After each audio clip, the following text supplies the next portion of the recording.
Namaskar students, welcome to online classes of St. Angeles Public School. As you know, we are working from home for you and this is chapter number 3 of 10th class, metals and non-metals and this is video number 20. Last video में हमने reduction पढ़ा था metals present below in reactivity series का means जैसे mercury है, copper है, silver है, these are the metals which present below in reactivity series means they are least reactive. और अगर इनको इनके ऑक्साइड से मीन जैसे अगर आपके पास HgS है और उसका आपको जो है इसमें से HgS यानी सिनेबार में से HgS यानी सिनेबार में से आपको जो है मरकरी अलग करनी है तो पहला तो आप कंसंट्रेशन करेंगे, सेकंड स्टेप में आप इसका रोस्टिंग करवा लेंगे और रोस्टिंग करवाने के बाद ये बदल जाएगा आपका किसमें, ये चेंज हो जाएगा ऑक्साइड में। अब इस ऑक्साइड से मेटल आपको रिड्यूस करना है, अब इस ऑक्साइड को आपको रिडक्शन करना है आप क्योंकि ये लीस्ट रिएक्टिव है और इसकी जो अट्रैक्शन ऑक्सीजन के साथ है वो कम है तो आप जस्ट बाय हीटिंग आप इसको हीट कर देंगे। खाली सिर्फ और सिर्फ अगर आपने इसको हीट कर दिया तो हीट करते ही मरकरी अलग हो जाएगी और ऑक्सीजन क्या हो जाएगी, इसमें से अलग हो जाएगी। यानी लीस्ट रिएक्टिव मेटल के ऑक्साइड का जो रिडक्शन है वो सिर्फ और सिर्फ हीट करके हो जाता है। बट अब हम स्टडी करेंगे कि जो मेटल्स रिएक्टिविटी सीरीज के बीच में है, मिडल में है, उनका रिडक्शन किस तरह से किया जाएगा।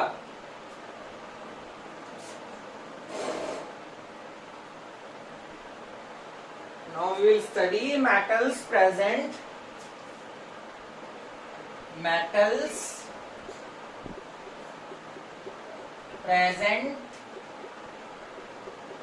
at the middle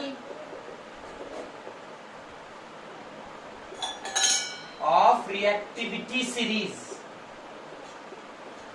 अब कौन कौन से मेटल रिएक्टिविटी सीरीज के मिडल में प्रेजेंट है तो वो है हमारा जिंक, वो है हमारा लेड, आपका iron. These are the metals which are present at the middle of reactivity series. और जो मेटल रिएक्टिविटी सीरीज के मिडल में होते हैं दे आर मॉडरेटली रिएक्टिव। और ये मॉडरेटली रिएक्टिव होने का क्या मीनिंग है, नॉट टू लेस रिएक्टिव, मतलब ये मेटल ना तो बहुत ज्यादा रिएक्टिव है सोडियम और पोटाशियम की तरह और not too more reactive, sorry not too more reactive, sorry मैं यहां पे लाइन गलत बोल गया कि not too less reactive like copper silver and gold, not too more reactive like sodium potassium. मतलब ये जो मेटल्स हैं they are present at the middle of reactivity series. जो मेटल रिएक्टिविटी सीरीज के बीच में होते हैं वो क्या होते हैं, दे आर मॉडरेटली रिएक्टिव। ये ना तो बहुत कम रिएक्टिव होते हैं गोल्ड सिल्वर कॉपर मरकरी की तरह और ना ये बहुत ज्यादा रिएक्टिव होते हैं like sodium potassium calcium magnesium. They are moderately reactive, मतलब ना तो बहुत कम रिएक्टिव है और ना ही बहुत ज्यादा रिएक्टिव है। ठीक है, तो इनका रिडक्शन क्या, इनके ऑक्साइड का रिडक्शन किस प्रकार से किया जाएगा ये हमें समझना है।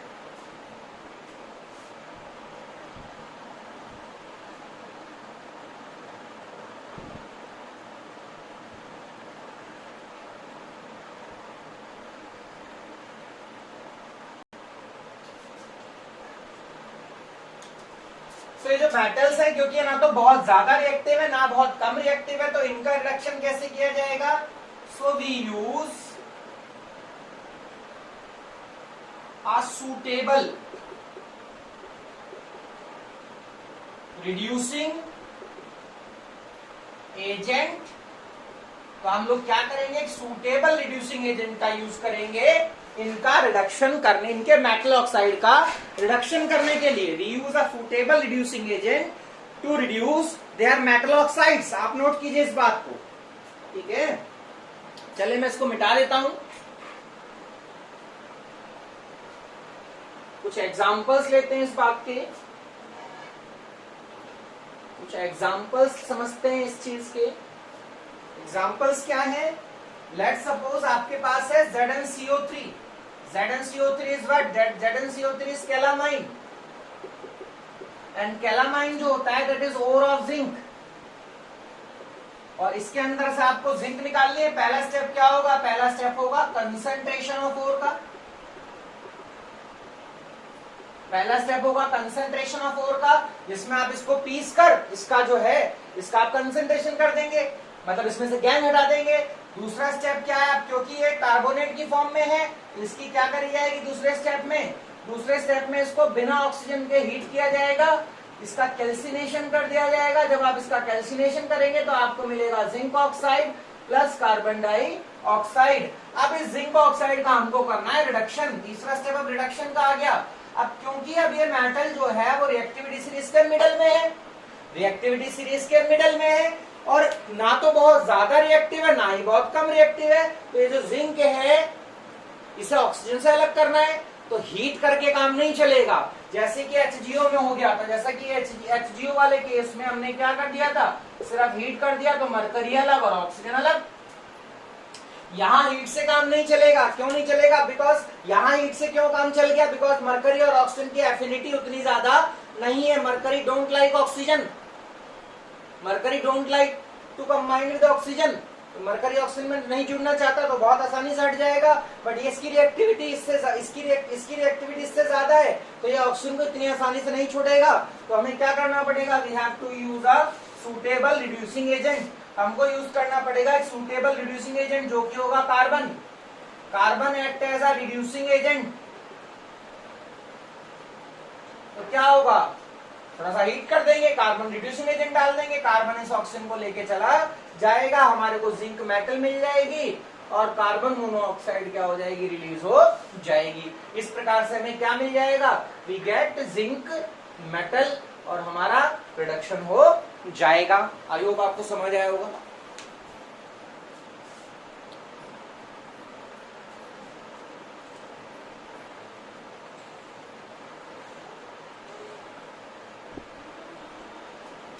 एक और एग्जांपल लेते हैं, एक और एग्जांपल लेते हैं इसी का। वो हमारे पास है सपोज दैट PbS। PbS क्या है? गैलेना है, ओर ऑफ लेड है। अब ओर ऑफ लेड है, पहला स्टेप क्या होगा? कंसंट्रेशन का होगा। कंसंट्रेशन से आप क्या करेंगे? ओर में से गैंग हटा देंगे। दूसरा स्टेप, अब क्योंकि ये सल्फाइड फॉर्म में है, क्योंकि सल्फाइड फॉर्म में है तो इसकी कर देंगे रोस्टिंग। ऑक्सीजन की प्रेजेंस में इसको स्ट्रांगली हीट कर देंगे, इसकी रोस्टिंग कर देंगे, और रोस्टिंग करने से ये चेंज हो जाएगा किसमें? ये चेंज हो जाएगा ऑक्साइड फॉर्म में। ये चेंज हो जाएगा ऑक्साइड फॉर्म में। तो जब ये ऑक्साइड फॉर्म में क्या हो जाएगा? चेंज हो जाएगा।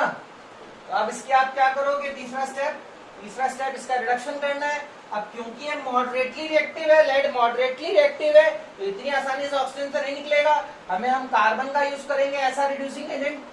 हम यूज करेंगे carbon as a reducing agent. जब आप कार्बन यूज करोगे as a reducing agent, carbon क्या करेगा? ऑक्सीजन को इसमें से निकाल देगा, रिडक्शन करवा देगा। You get lead metal and carbon monoxide क्या करेगी? निकल जाएगी। तो यानी जो मॉडरेटली रिएक्टिव मेटल्स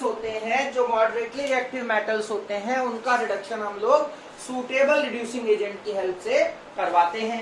अब सवाल ये उठता है कि क्या हर बार कार्बन का यूज किया जाएगा as a reducing agent? Answer है नहीं, हर बार कार्बन का यूज नहीं किया जाएगा। रिड्यूसिंग एजेंट अलग अलग हो सकते हैं according to metal and according to conditions.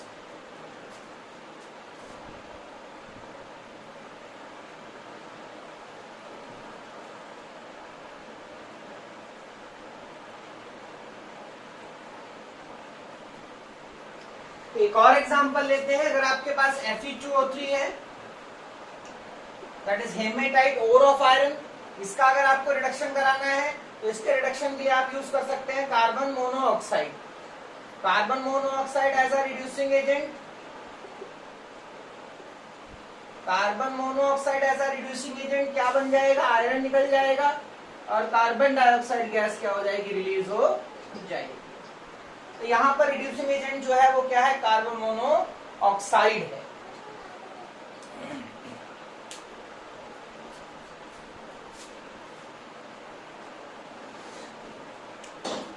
Sometimes we can use some more reactive element like aluminium and magnesium as a reducing agent. कभी कभी हम क्या करते हैं, कुछ ज्यादा रिएक्टिव एलिमेंट्स को एज अ रिड्यूसिंग एजेंट हम लोग यूज कर सकते हैं।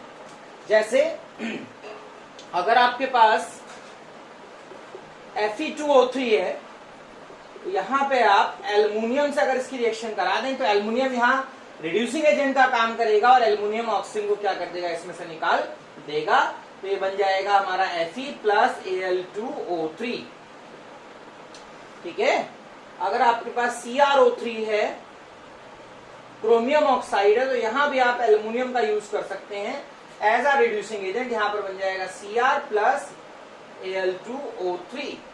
तो मेरे कहने का मतलब ये है कि हम कभी कभी जो है क्या कहते हैं आपका, sometimes we can use more reactive elements as a reducing agent. तो ठीक है, तो कभी कभी हम लोग क्या करते हैं, एज ए रिड्यूसिंग एजेंट जो है मोर रिएक्टिव एलिमेंट्स को भी क्या कर लेते हैं, यूज कर लेते हैं। तो एज ए रिड्यूसिंग एजेंट जो है हम लोग मोर रिएक्टिव एलिमेंट्स को भी यूज कर सकते हैं।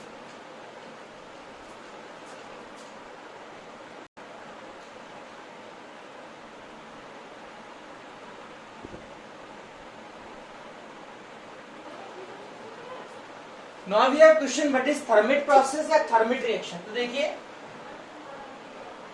Fe2O3 और एल्युमिनियम का पाउडर, Fe2O3 सॉलिड और एल्युमिनियम पाउडर का जो ये मिक्सचर है, this mixture is called thermite mixture. इस मिक्सचर को थर्मिट मिक्सचर बोला जाता है। ठीक है। और अगर हम इसको हीट करें, if we will heat it, अगर इस एल्युमिनियम पाउडर और Fe2O3 के मिक्सचर को हीट कर दें, अगर हम इस Fe2O3 और एल्युमिनियम के पाउडर को हीट कर दें, तो हीट करने पर क्या मिलेगा, रिडक्शन हो जाएगा। यहां पर रिडक्शन हो जाएगा, रिडक्शन विल टेक्स प्लेस, क्या बनेगा, यू नो Fe बनेगा और प्लस Al2O3 बनेगा। इस रिएक्शन की स्पेशलिटी ये है कि it is highly exothermic.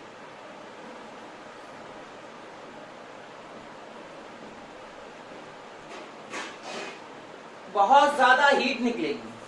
This reaction is highly exothermic. देखो Fe2O3 और एल्युमिनियम पाउडर का मिक्सचर को हम लोग थर्मिट मिक्सचर बोलते हैं। और अगर आप इसको इस मिक्सचर को हीट कर दें तो क्या बनेगा, रिडक्शन हो जाएगा, Fe बनेगा, Al2O3 बनेगा। ये रिएक्शन क्या होगी, एक बार तो आप इसको हीट करोगे, जैसे ही स्टार्ट होगी इसमें इतनी हीट निकलेगी, large amount of heat is produced, we get iron in molten form. Iron हमें मिलेगा मॉल्टन फॉर्म में। ठीक है, आयरन मिलेगा हमें मॉल्टन फॉर्म में, और इसी रिएक्शन को कहा जाएगा थर्मिट रिएक्शन या थर्मिट प्रोसेस। इसी सेम रिएक्शन को कहा जाएगा थर्मिट रिएक्शन या थर्मिट प्रोसेस। जब आप आयरन थर्ड ऑक्साइड और एल्युमिनियम के पाउडर को, यानी Fe2O3 और एल्युमिनियम पाउडर को, जिसे हम थर्मिट मिक्सचर कहते हैं, अगर आप इसको हीट करो तो इसमें रिडक्शन हो जाएगा, रिडक्शन होकर आयरन बनेगा और Al2O3 बनेगा। अब होता क्या है कि रिएक्शन बहुत ज्यादा एक्सोथर्मिक होती है, इसमें इतनी ज्यादा हीट निकलती है, कि हमें लोहा जो मिलेगा वो कैसा मिलेगा, पिघला हुआ, मॉल्टन फॉर्म। अब इसी रिएक्शन को कहा जाएगा थर्मिट रिएक्शन या थर्मिट प्रोसेस बोला जाएगा।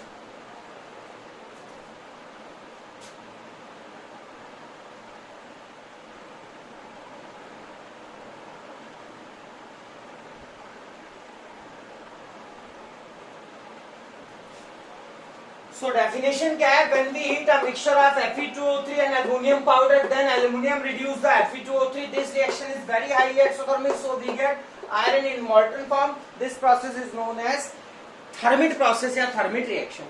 जब आप एल्युमिनियम पाउडर और Fe2O3 के मिक्सचर को गर्म करोगे, हीट करोगे, ये रिएक्शन बहुत ज्यादा हाईली एक्सोथर्मिक होती है। इसमें इतनी हीट निकलेगी कि जो लोहा बनेगा वो आपको पिघली हुई फॉर्म में मिलेगा, मॉल्टन फॉर्म में मिलेगा। इसे कहा जाएगा थर्मिट प्रोसेस या थर्मिट रिएक्शन। इसका यूज थर्मिट वेल्डिंग में किया जाता है।